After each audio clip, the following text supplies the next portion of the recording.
Hello everyone, in this video I'm going to show you on how you can open your savings account in the RBC Bank online.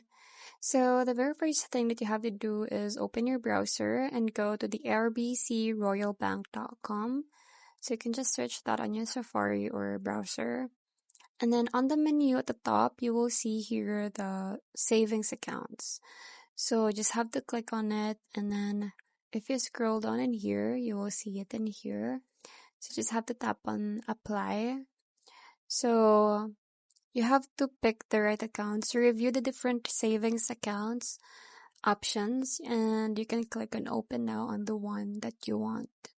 And then sign in or apply as new. So if you're already an RBC client, you can sign in to the online banking. But if you are new, you can click on apply as a new client. So once you're done with that, you just have to enter all the personal details like your name, address, employment, and etc.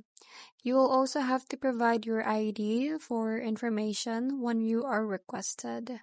So after that, you just have to review and submit. So double check your details and click on submit application.